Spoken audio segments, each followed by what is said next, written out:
आपके उत्तरों में कई नए मुद्दे निकल करके सामने आए हैं, अगर उन पे भी एक विस्तृत चर्चा हो सकती है, लेकिन अभी हमारा ये जो औपचारिक है इसलिए ज़्यादा नहीं पूछूंगा। लेकिन एक प्रश्न, इतना आपने आरोप लगाए हैं, इतने आपने कई कटाक्ष किए हैं सत्ता पर, एक प्रश्न मैं कटाक्ष के रूप में उत्तराखंड क्रांति दल पर करना चाहता हूं कि जिस प्रकार से आपने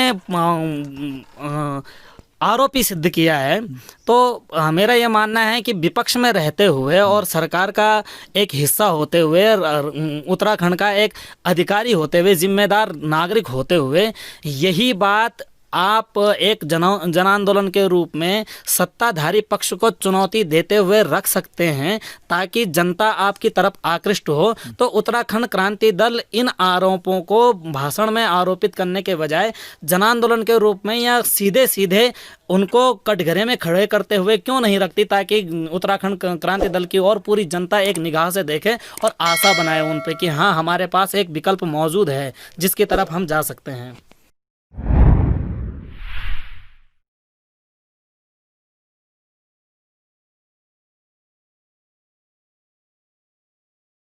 बहुत तीखा और बहुत सही सवाल किया। तुम जैसे लड़के से मुझे ये उम्मीद थी, ये सवाल आप कर क्यों नहीं रहे हो मेरे दोस्त। अगर हम ना होते तो ये मुद्दे जिंदा ना होते।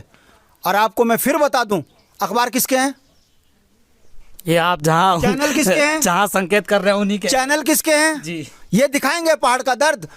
राज्य में 17 के बाद चुनाव से मैं गांव-गांव घूम रहा हूं। यदि मैं गांव ना घूम रहा होता तो मैं इस कंदरा में आपके साथ में बैठा होता।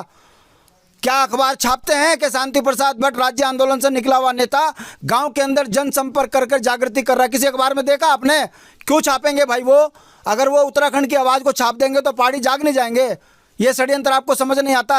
और आपको ये नहीं पता है 9 नवंबर 2000 के बाद से उत्तराखंड के अंदर बुनियादी सवालों में क्षेत्रीय दल ही तो बोल रहा है भाई। 2002 के बाद कांग्रेस की सरकार को विपक्ष के नेता होने के नाते किस पार्टी ने घेरा? जल जंगल जमीन के लिए कौन लाठी खा रहा है? नौजवान बच्चों को रोजगार देने के लिए कौन लाठियां खा रहा है? पटवारी भर्ती घोटाले में इतनी बड़ा घोटाला हमने खोला जिसमें डीएम सस्पेंड हुआ। ये क्या भाजपा ने खोला?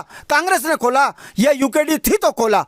बावजूद इसके अखबार हमारे को षड्यंत्र के तहत छापता नहीं है।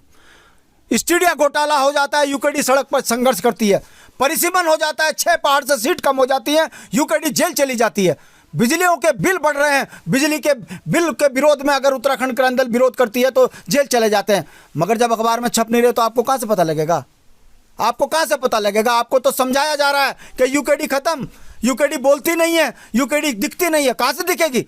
वो तो धन्य हो सोशल मीडिया का, जो सोशल मीडिया जिंदा है। आज यूकेडी का नेता दिखता है। अगर शांति प्रसाद भट्ट को जानना है तो जरा यूट्यूब चेक कर लेना, फेसबुक में शांति प्रसाद टाइप करना, पता चल जाएगा कि उत्तराखंड के लिए कितना लड़ते हैं हम। अगला प्रश्न मेरा यही था, लेकिन आपने इसी में जवाब समेट दिया है।